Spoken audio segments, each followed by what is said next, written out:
Welcome back, Brian.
Turn around when it is safe to do so.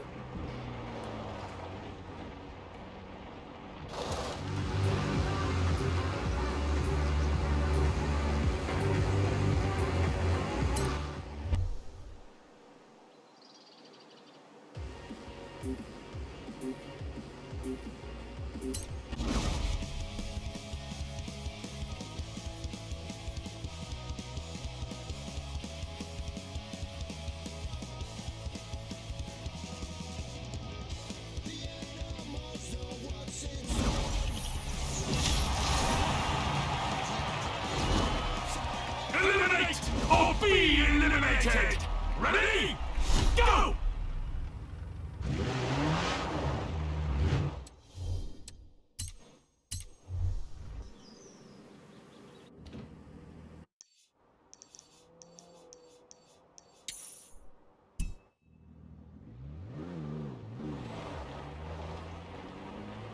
Turn left.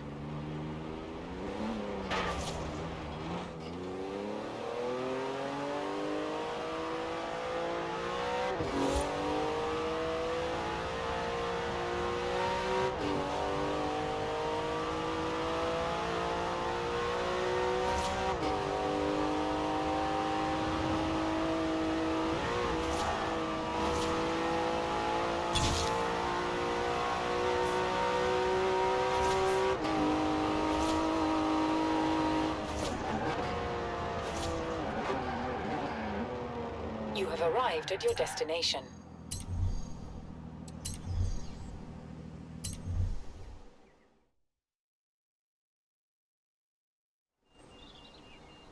Great to see you. We're shooting a documentary about car culture in the UK, and I need a second driver. You've made a name for yourself, and it would be great to have you aboard.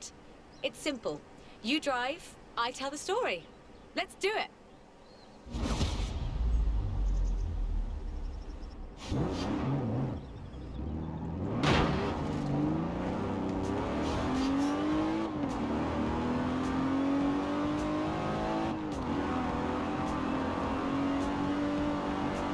From Aston Martin to McLaren and Bentley, Great Britain is home to over a century of automotive excellence.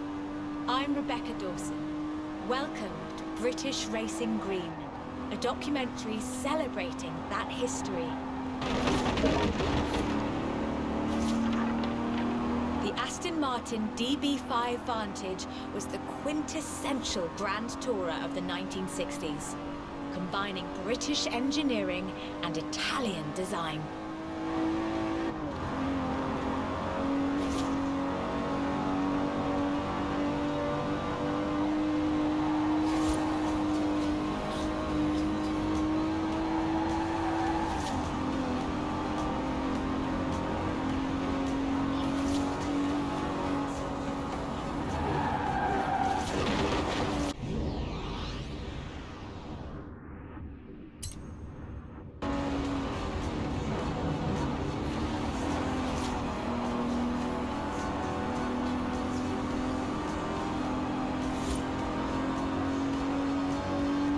Vantage featured side-draft carburetors and a refined camshaft profile, capable of a blistering top speed of 162 miles an hour in 1964. The clean lines of Superleggere's bodywork, reclining seats and wool carpets created a car that was luxurious as well as fast.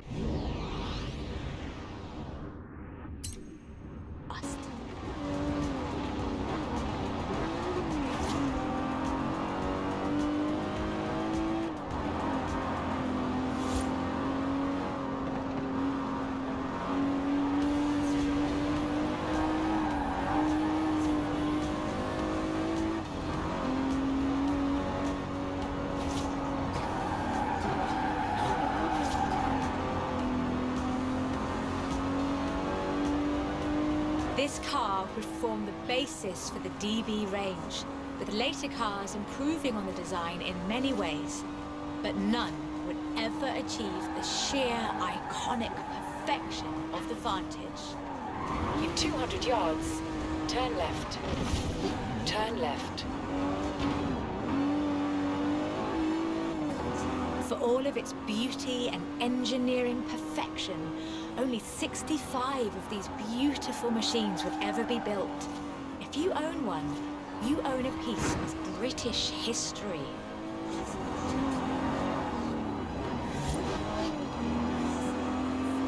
In 200 yards, you will arrive at your destination. The silver DB5 would be immortalized in half a century of cinema. The classic Aston Martin.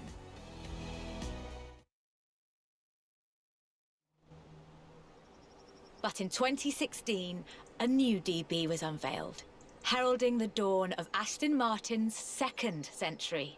The DB11 is the first production turbocharged Aston Martin. But is it a worthy successor to that legacy? The short answer is yes. It's bold, responsive, and agile, with perhaps the best GT chassis in the world. And listen to it.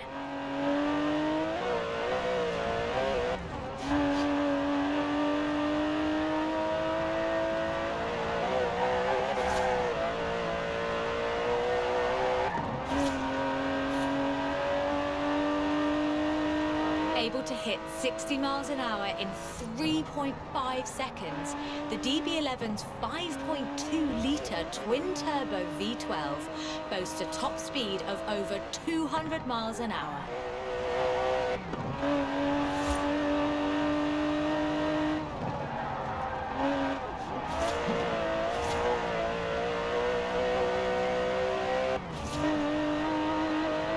The DB11 is not the fastest car in the world, but then it's not trying to be.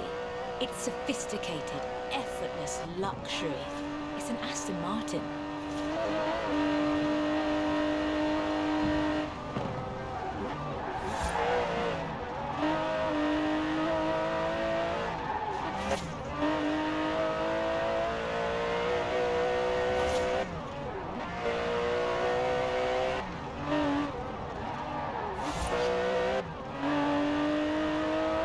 The DB11's front strakes channel air to create a virtual spoiler, providing downforce without compromising the car's clean lines.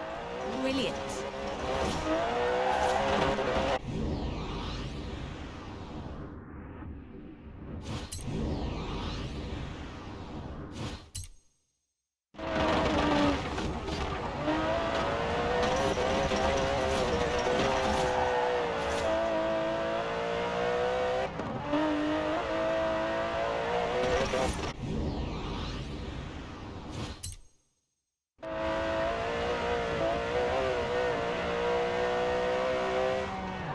Most importantly, I think, the DB11 proves that Aston Martin is ready for another century of beautiful cars. And I can't wait.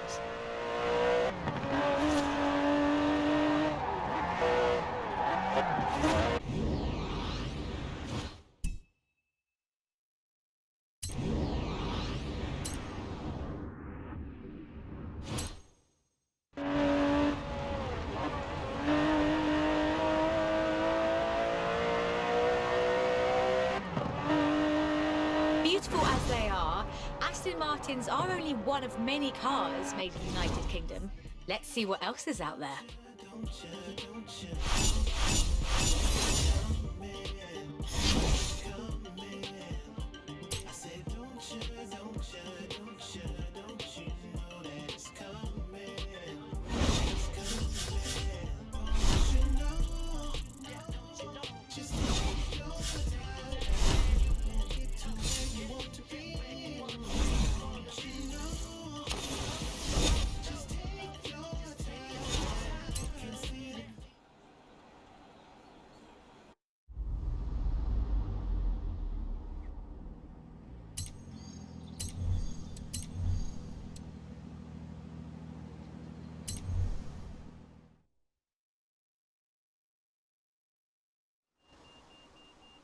This is shaping up nicely. Time for a change of pace, though. At least at first. The next segment is about Land Rover, and we'll be starting out with the Type 3.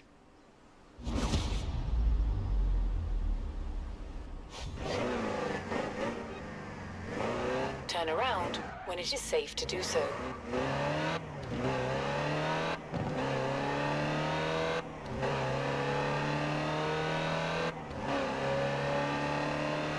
Land Rover, the British sports utility vehicle. But before that, they were actual utility vehicles. Solid, tough trucks, unstoppable over almost any terrain. In 400 yards, turn left. The Land Rover Type 3 marks the point where that shift begins. And we'll be looking at what that meant. Turn left.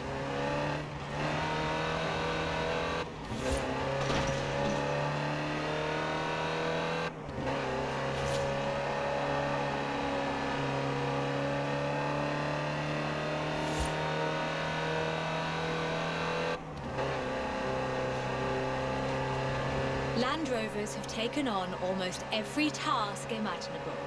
They've been generators, tractors and ambulances. They've brought peace and carried medicines to disaster zones. They've even been buses. Over 500,000 Series 3s were built, and over 70% of those are still on the road today. They were extensively exported and built under license abroad. Belgium, South Africa, even Australia and New Zealand. With a robust chassis and signature Land Rover engineering, the Type 3 also marked the first time that buyers could choose interior options, like seat box protectors and cubby boxes.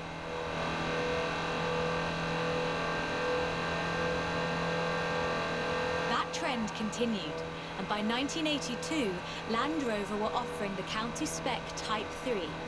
Leisure drivers could choose from such luxuries as all-cloth seats, soundproofing and tinted glass.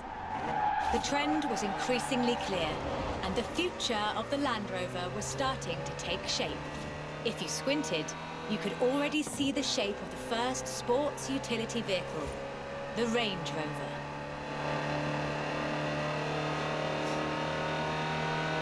While the stock Type 3 would never be particularly fast uphill, there is almost no hill that it couldn't climb, or down for that matter, if you've put a proper winch on it.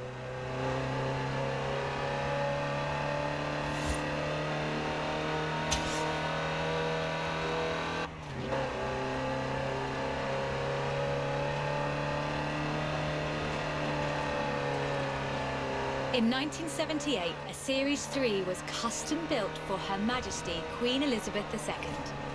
It only had 1,892 miles on the clock when it was auctioned into private hands. And it was in perfect condition. It would be. After all, she trained as a mechanic in the 1940s and will likely remain the only royal able to strip and rebuild an engine.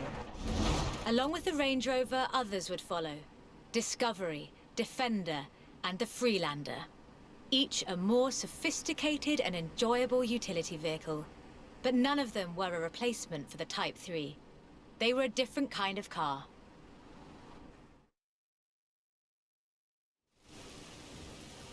The Type 3 was arguably the first sports utility vehicle, an evolution of the design that would lead ultimately to this. The Bowler Nemesis, an off-road racing vehicle that turned into a production SUV, the Nemesis EXR. It sports a turbocharged 5-litre Land Rover Jaguar engine, crammed into a carbon fibre chassis with integral roll cage. It even has the grille, headlights and rear lights from a Range Rover.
And there are no compromises either. With a 0 to 60 time of an unreal 4.2 seconds, all-wheel drive, and the ability to corner near instantly, the Nemesis provides adrenaline and sheer terror in equal measure.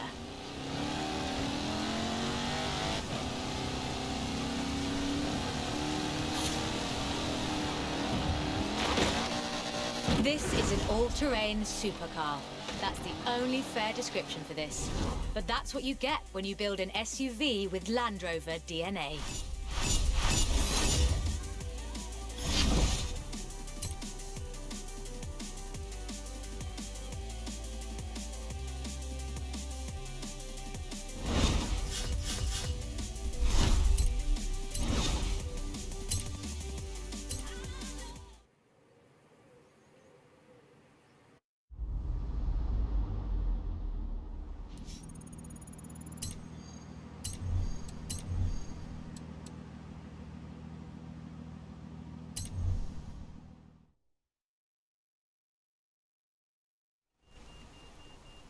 Hope you're enjoying yourself. I know I am. It's great to be able to just focus on telling the story while someone else handles the driving for once. Let's get to the next one. This time, it's Lotus.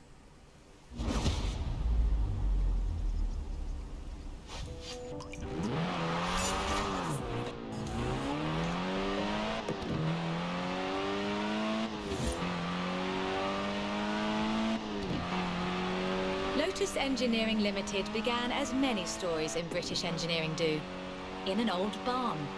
The first Lotus cars were offered as kits. You built them yourself.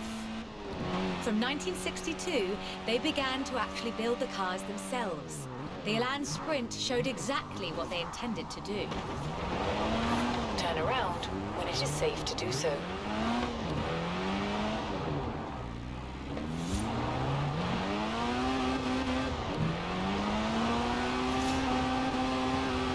Built around a steel backbone with a fiberglass chassis, the Sprint weighed in at a meager 687 kilos parked on the curb. On the road, this translated into brilliant agility and fantastic performance.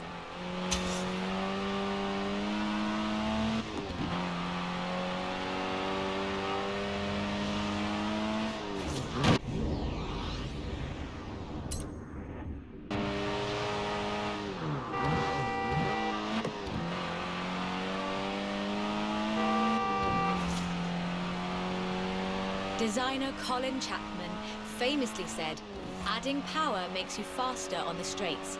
Subtracting weight makes you faster everywhere." He knew what he was talking about. In 100 yards, turn right. In 100 yards, turn left. Widely hailed as one of the greatest sports cars of the 1960s, the Elan would be closely studied and emulated, inspiring such masterpieces as the Mazda MX-5.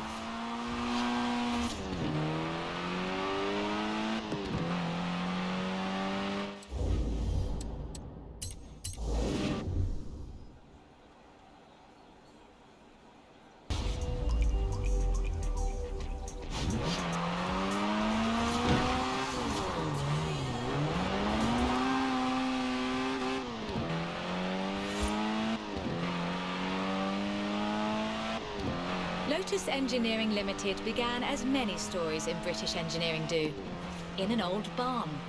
The first Lotus cars were offered as kits. You built them yourself. From 1962, they began to actually build the cars themselves. The Elan Sprint showed exactly what they intended to do.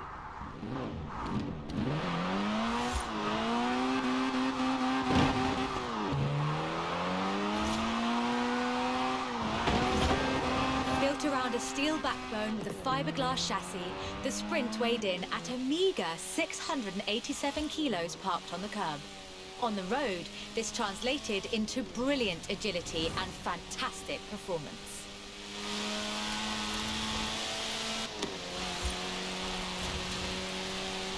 Designer Colin Chapman famously said, "Adding power makes you faster on the straights. Subtracting weight makes you faster everywhere." He knew what he was talking about. In 100 yards, turn right. In 100 yards, turn left. Widely hailed as one of the greatest sports cars of the 1960s, the Elan would be closely studied and emulated, inspiring such masterpieces as the Mazda MX-5. The Elan has all the energy, style, and enthusiasm you would expect. Bold, quick, and fun. So much so that they put it in the name.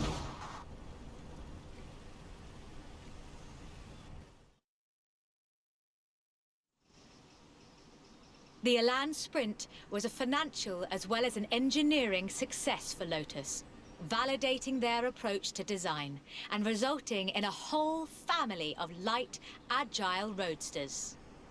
Which brings us to this, the Lotus Exige.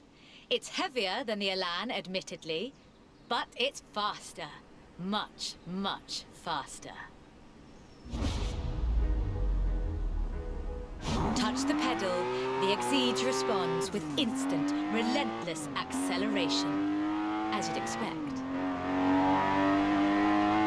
With a 0 to 60 time of 3.8 seconds and a top speed of 170 before upgrades and tuning, the Exige is uncompromising.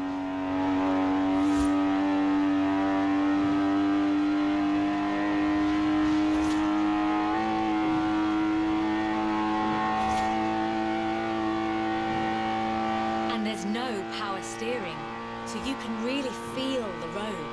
A genuinely thrilling drive, and one that isn't afraid to demand you take it seriously.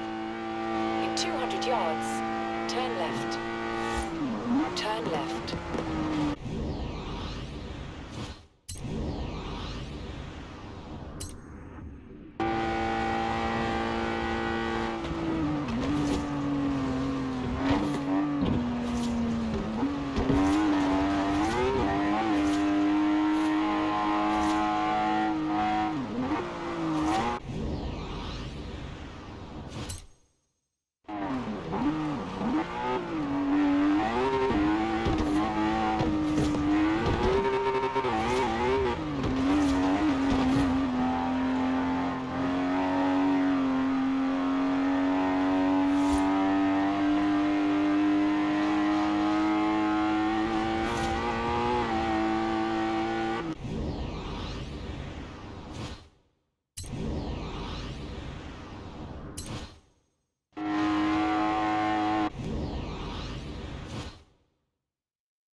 400 yards, you will arrive at your destination.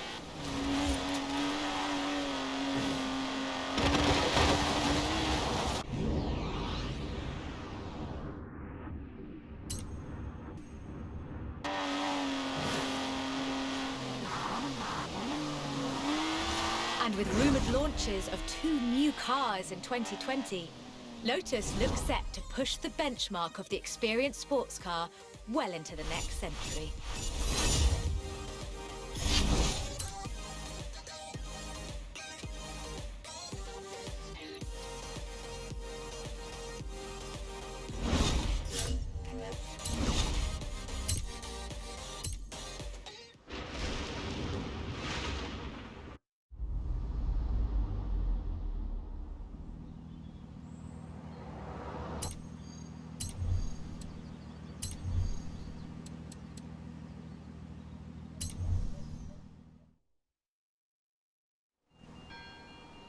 Done much rallying?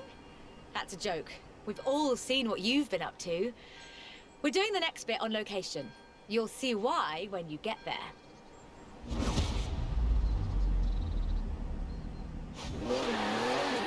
Turn around when it is safe to do so.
In 400 yards, you will arrive at your destination.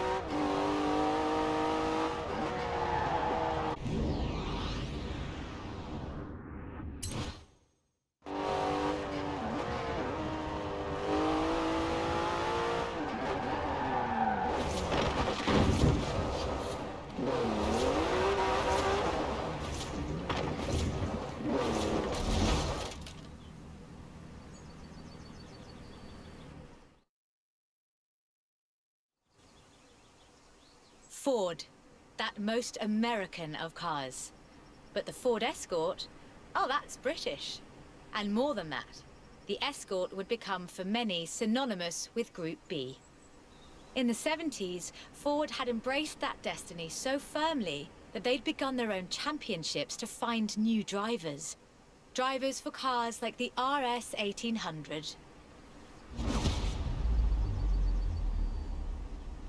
This was a car designed explicitly for rallying, with a powerful fuel-injected 1790cc Cosworth BDE engine.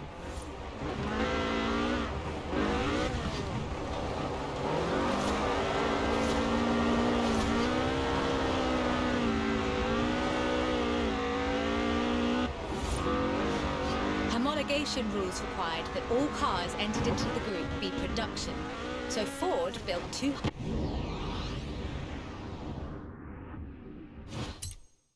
of them.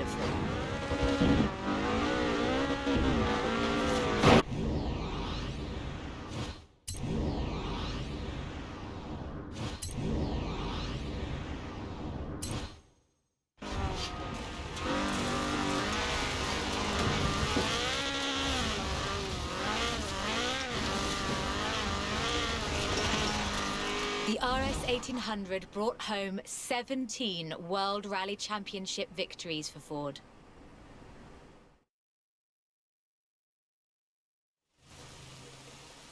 So, of course, Ford set out to design a better one. The RS 200 Evolution was their answer. A purpose-built rally car designed to do one thing: win Group B. With a 1.8 turbocharged Ford Cosworth BDT engine and all-wheel drive, the RS200 had perhaps the best suspension platform of any car of its era. The chassis was fiberglass from Reliant, and a massive Ford parts bin was raided to give the car that iconic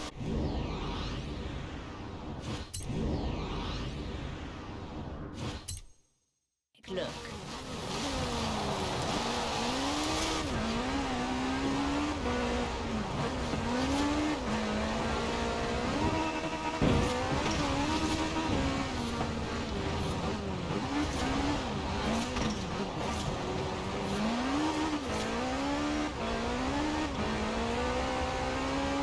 Fortunately, Ford built over 200 as part of the homologation requirements for Group B, so you can still find them, if you're lucky.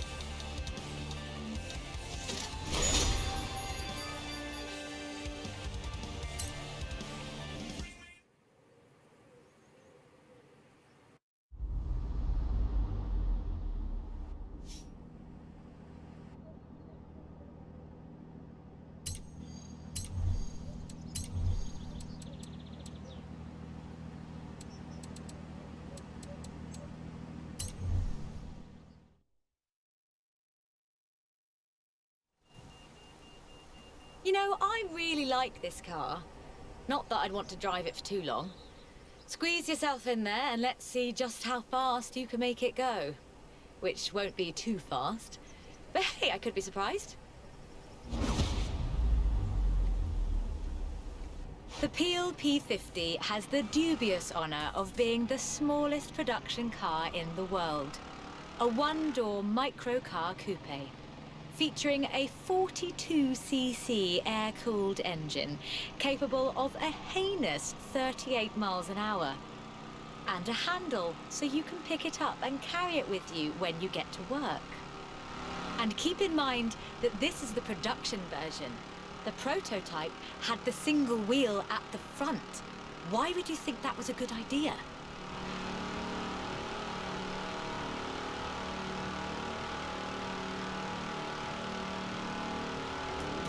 In 2010, though, production restarted at Sutton and Ashfield. So, if you'd like to own the modern incarnation of this, I suppose you can.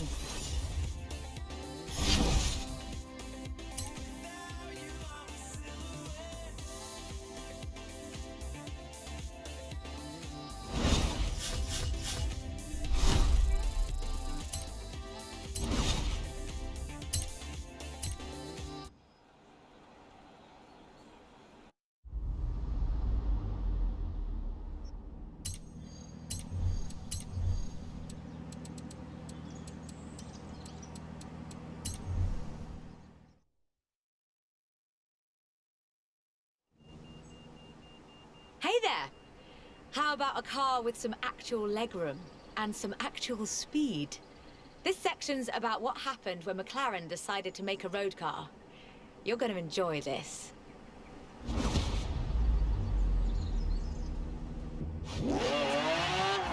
The track and the road have very different requirements. For McLaren, that was a challenge they were more than willing to embrace. In 1988, they set out to create the finest sports car the world has ever seen. By 1993, they had achieved their goal, and the honestly fantastic F1 was the result. 106 would be built across all variants, and it remains one of the very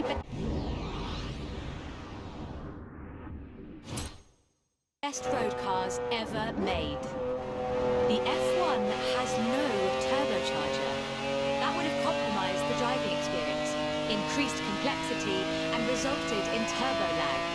The F1 is a naturally aspirated supercar, one of the fastest in the world, in fact. Everything about this car is innovative, from the carbon fiber monocoque to the central driver position. McLaren threw the book away when they designed the F1.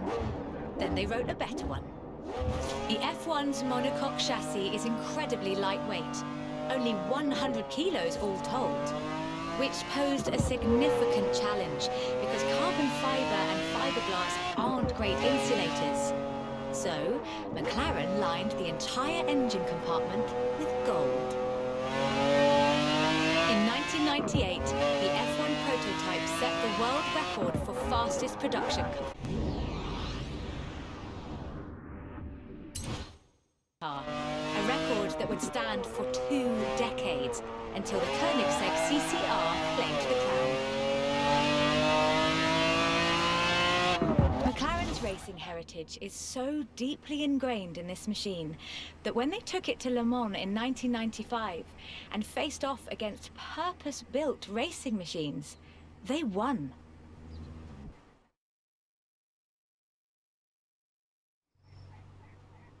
So, with something like the F1 to live up to, where do you go next? Well, you throw the book away again and write an even better one. The result is the McLaren P1, a hybrid electric sports car that stands head and shoulders above the F1. The P1 GTR will hit 60 miles an hour in 2.4 seconds. That's 0.7 seconds faster than the F1. That's an eternity for a supercar. The car's blistering performance is delivered by a twin-turbo V8, supplemented by a McLaren ECU electric motor and instant power assist system. And they do mean instant.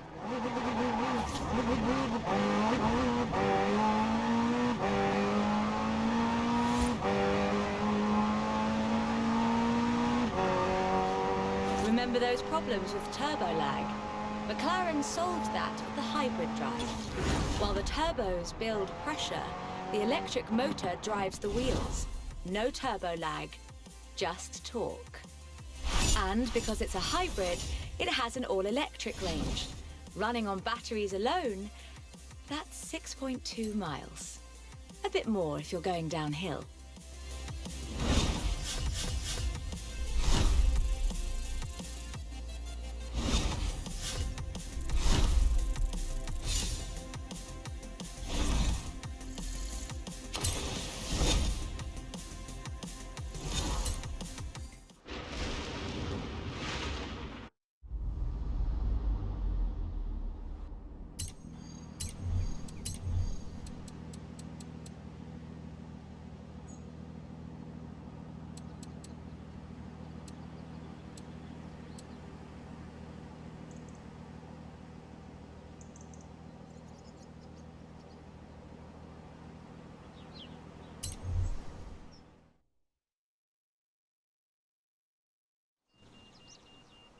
I quite like sleeper cars. Did Alex ever tell you the story of what we got up to in Colorado? There was this sleeper car competition, you see. Let's just say no one was ready for the sunbeam.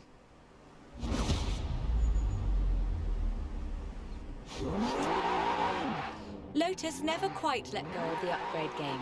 So in addition to building their own supercars, they upgraded cars from other marques too. The Lotus Carlton was one such aftermarket upgrade. Lotus took a respectable 4-door Vauxhall saloon and turned it into a supercar. From the outside, there are a few signs that this is something special. Wider wheel arches, that sort of thing. But under the bonnet, that's where the magic starts.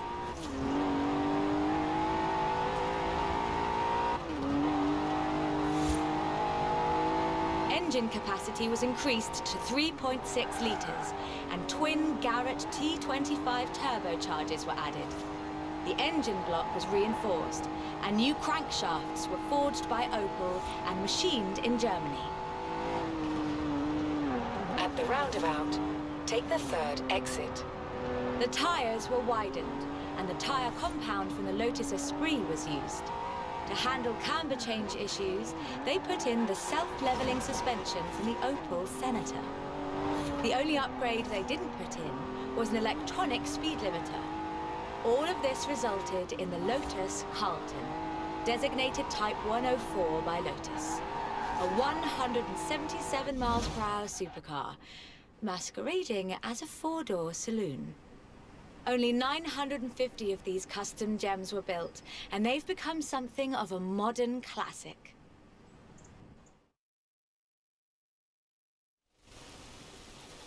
The Lotus Carlton was an example of how to turn a saloon into a supercar, but that's not the only thing Lotus got up to. In 1979, Chrysler approached Lotus to create a strict rally version of their Sunbeam three-door hatchback. Lotus, as you might imagine, rather enjoyed the challenge. They took the rear-wheel drive hatchback and changed everything that matters. They stiffened the suspension, improved the anti-roll bars, and widened the transmission tunnel.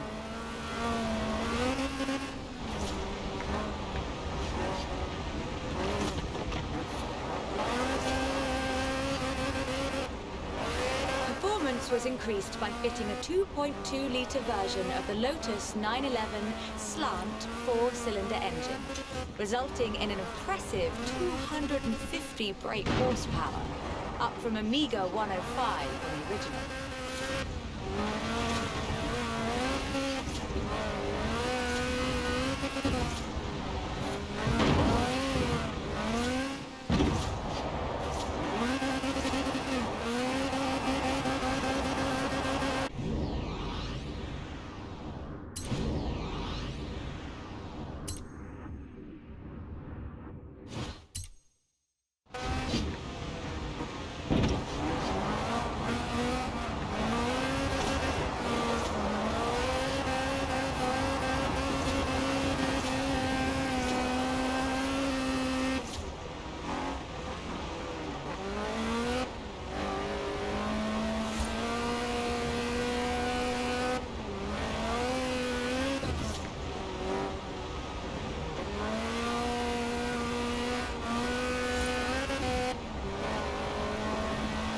It almost makes you wonder if Lotus should do more conversion. It's a silly question, actually. Lotus should do more conversions. In fact, I'll call them right now.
I honestly think these might be some of the most beautiful cars in the world.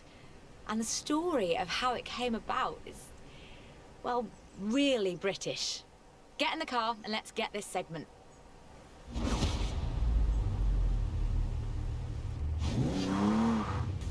Jaguar is a bit of a favourite of mine. The company is almost 100 years old and was originally founded to build sidecars for motorcycles. But this is the car that really set the bar, I think. The 1961 E-Type. When he saw it, Enzo Ferrari called it the most beautiful car in the world. High praise indeed. He wasn't alone in his admiration.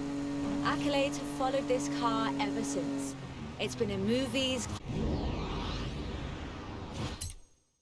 comics, games, and TV shows.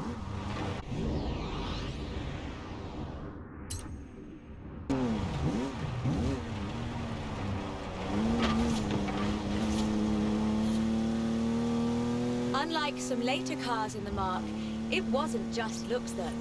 The E-Type was light and fast. It would do 153 miles an hour and stopped on innovative four-wheel brakes that were better than anything Ferrari or Porsche or even Mercedes-Benz had.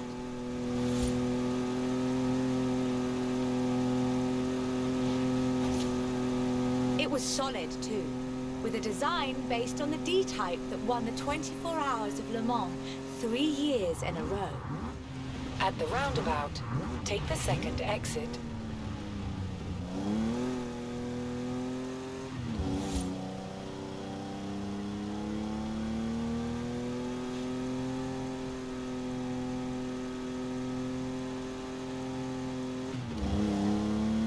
Anyone who owns an E-Type will tell you that the key to their reliability is to drive them regularly, as if you'd need the excuse.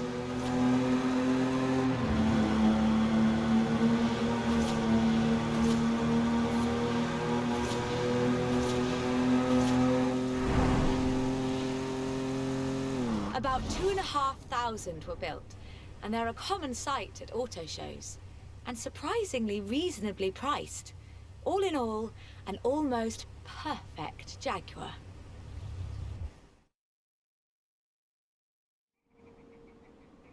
The E-Type was the successor to the Le Mans winning D-Type, but what would that look like if Jaguar designed it today? In 2013, Jaguar answered that question with the F-Type Project 7, a spiritual successor to the E-Type, and designed from the ground up to be the purest, most enjoyable Jaguar yet. The car's heritage is proudly displayed in the gorgeous D-Type curves and the distinctive aero hunch behind the driving position. But like the E-Type, it's not just a pretty face.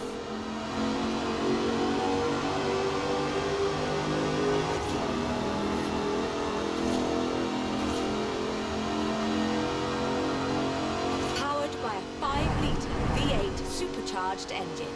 With a fully aluminium body, it's blisteringly fast, with a 0 to 60 speed of 3.8 seconds and a top speed of 186 miles an hour. A car as beautiful as this must surely have been a carefully authored design. Actually, it started as a sketch by designer César Pierri, thrown together one Friday in his free time. Jaguar's design director, Ian Callum, saw the sketch in a thumbnail on César's computer during a meeting and asked him what it was.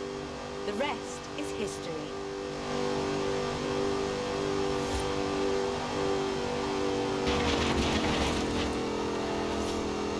"250 Project 7s were built, as both a successor to the E-Type and as a celebration of Jaguar's victories at Le Mans. Turn around when it is safe to do so.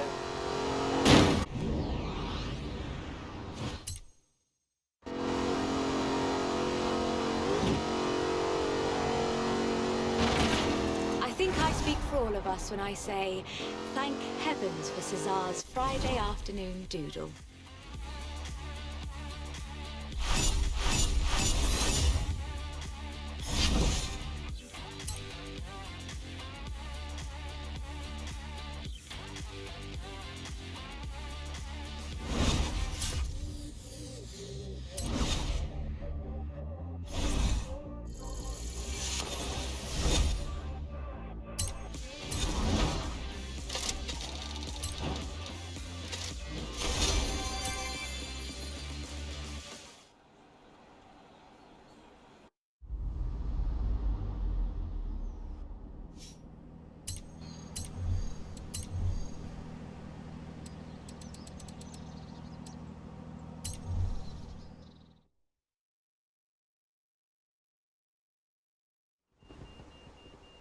We're almost done, but we've saved the good stuff for last.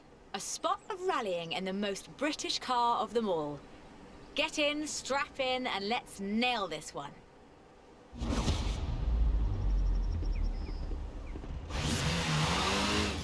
There is one car built in Great Britain that is, quite fairly, considered one of the most influential cars of the century. It's a surprisingly spacious little city car with a side-mounted engine.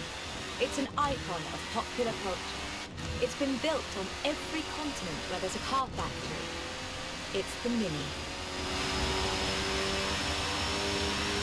The Mini Cooper S was built to be a performance machine with deeper engines, twin carburetors and front disc brakes. This scrappy little machine would go on to achieve more than 30 racing victories in the 1960s and 1970s. A Mini Cooper S flying number 37 placed first at the 1964 Monte Carlo Rally. Driven by Paddy Hopkirk and Henry Liddon, this was the last time all British crew would win the event.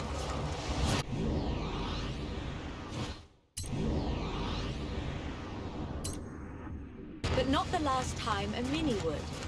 At Monte Carlo in 1966, Minis took the first, second and third positions. They were all disqualified because they had dimming headlamps. Not because they were winning everything in sight. In 1999, the Car of the Century Award was presented to the most influential car of the 20th century. The Mini came second. It was beaten by the Model T Ford. That's fair, I suppose. 5.3 million Minis would be sold, making it the most popular British car.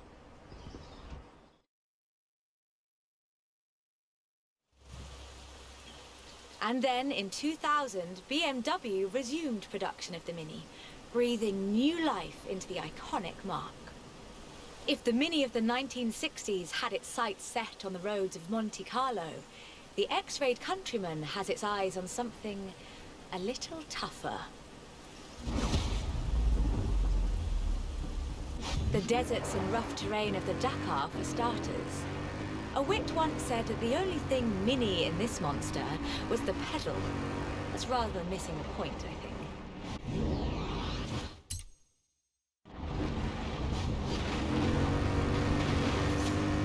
The X-rayed Countryman is much, much bigger than the Mini Cooper. It has to be. The stage of the Dakar demands literally tons of gear. You could call it a tank. It does rather sound like one.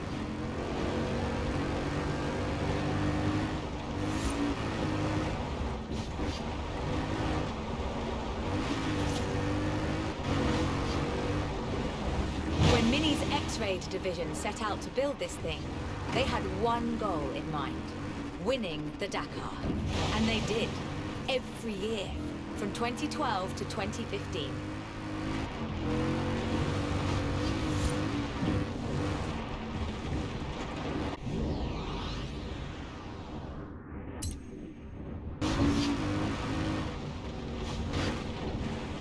In 100 yards, turn right.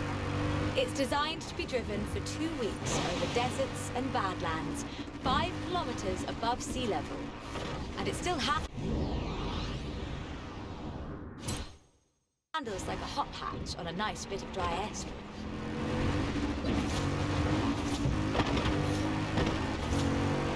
Owners come and go. The heritage of a car like the Mini is more than who owns the keys to the shop. I fully expect to see Mini's wings flying for another century.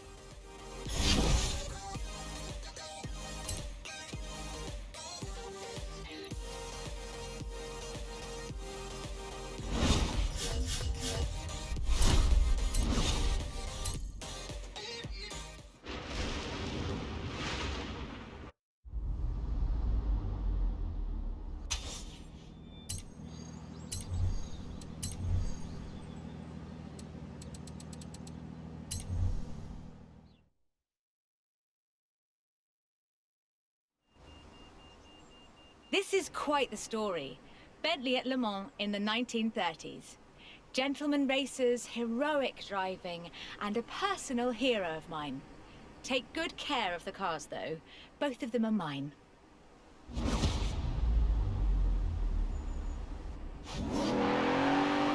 Bentley, a company founded in 1919 in Cricklewood, North London, and purchased by Rolls-Royce in the 30s. A company synonymous with both racing and luxury. Perhaps the best example I know of those two extremes of British engineering. For almost a century, every Bentley was hand-built to exacting standards. So at the beginning of the 21st century, when Bentley revealed their first mass-produced car, there were a great many questions. The car was the Continental GT, an elegant grand tourer that combined a racetrack pedigree with exquisite style and all the power you could need.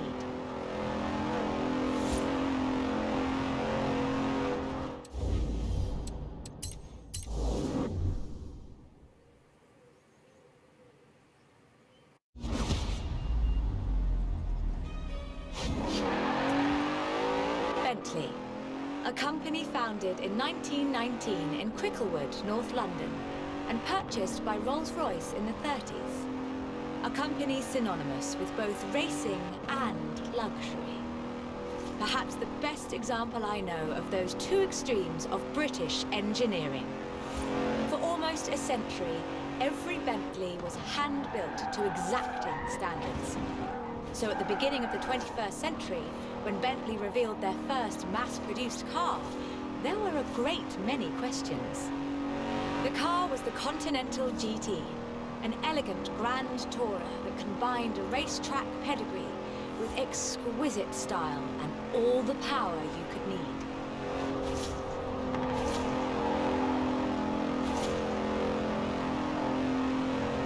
The move to mass production has done nothing to blunt the Bentley experience.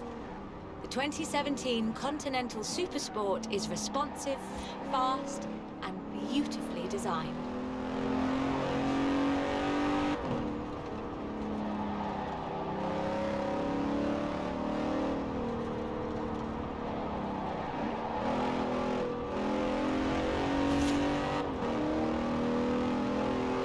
It brings together all-wheel drive, carbon fiber bonnet sides and side skirts to create the most powerful performance-focused car the company has ever built.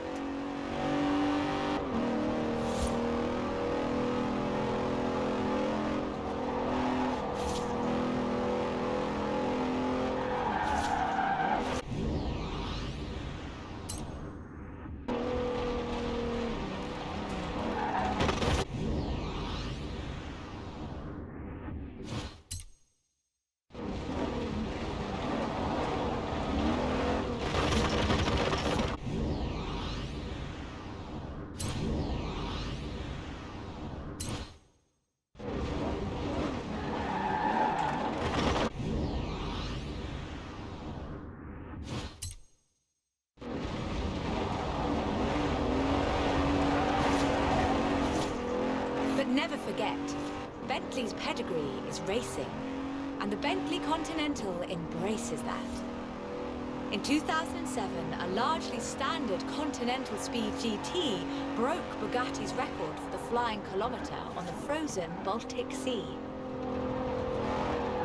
And then in 2011, they broke their own record. 205 miles an hour, both ways, on ice. Even when building these gorgeous grand tourers, Bentley is driven to excellence.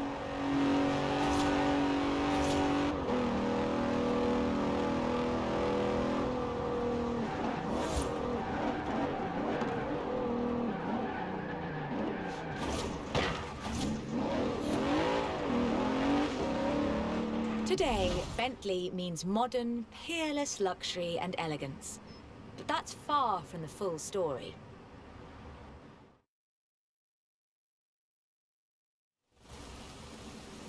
A century ago, Bentley meant something else entirely.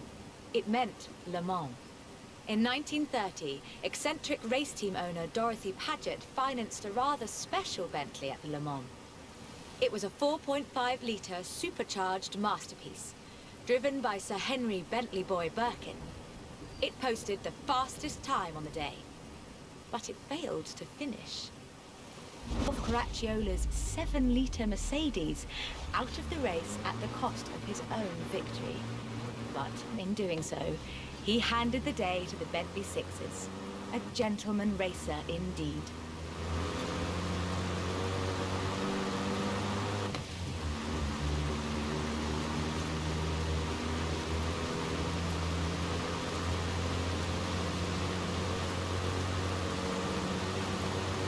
Sir Henry knew he didn't have anything to prove. In 1929, the adventurer Mrs. Mary Victor Bruce had already driven the resolutely modern 4.5-litre Bentley at Montlhéry, setting distance, speed and endurance records. The Bentley's performance so annoyed Ettore Bugatti that he called it the world's fastest lorry.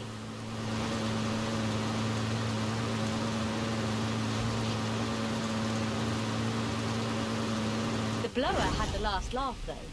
In 2012, it was sold at auction for over £4 million, which is more than enough to buy a Veyron and a racing truck, if you're keeping score.